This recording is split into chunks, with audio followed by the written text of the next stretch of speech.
Anoka County has 18 areas that fall under the category of county parks. And although 8 of those are called regional parks, 2 are called conservation areas, and 1 is called a natural area. The natural area is in the process of welcoming back its part-time residents, the Sandhill Crane. Danica Peterson has the story. Even if you don't see the cranes at the Sandhill Crane Natural Area, you will hear them. We got a couple sandhill cranes flying right towards us right now. The Sandhill Crane Natural Area is the 4th largest park that is part of the county park system.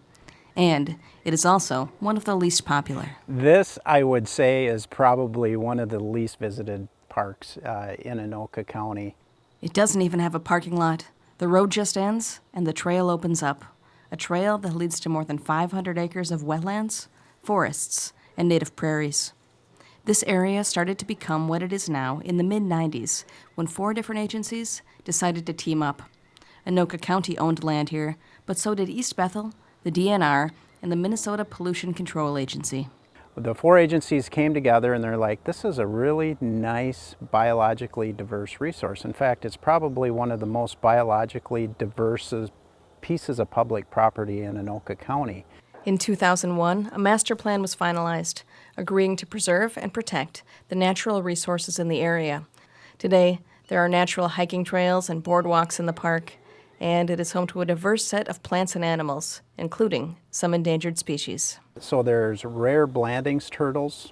There's a rare plant called a Lansley violet that only occurs in a few select wetland areas in the state of Minnesota. Bald eagles there's some nesting pairs of bald eagles out here, nesting pair of ospreys. You'll see a ton of wild turkeys, deer, fox. In the evening you'll hear choruses of coyotes. Other native plants have also been intentionally brought back. Back in the 1980s, they reintroduced wild rice into Deer Lake, so it's that population of wild rice is still there, still prevalent, and it attracts a number of wildlife and waterfowl species to the area. But the park's namesake can't be ignored. And of course, the Sandhill Crane is one of the primary features of the area. In the 1990s, the area's stakeholders began monitoring animals coming into the area through an annual survey, where people like Perry would sit in the park and try to identify how many different pairs of cranes they could hear. When we started the survey, there were only 3 breeding pairs. When we ended it about 10 years later, we were up to about 15 breeding pairs. And each spring, the return of the cranes is a welcome sight and sound. The sandhills start arriving right around mid-March, so we're in early April now, and many of them migrate from the Kearney, Nebraska area.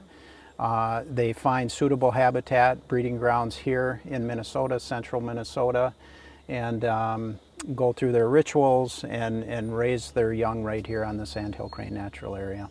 For North Metro TV News, Danica Peterson reporting. The Parks Department encourages anyone interested in visiting the area for the first time to give them a call. They will talk to you about finding the Sandhill Crane Natural Area and where to park when you get there. And their phone number is 763-324-3300.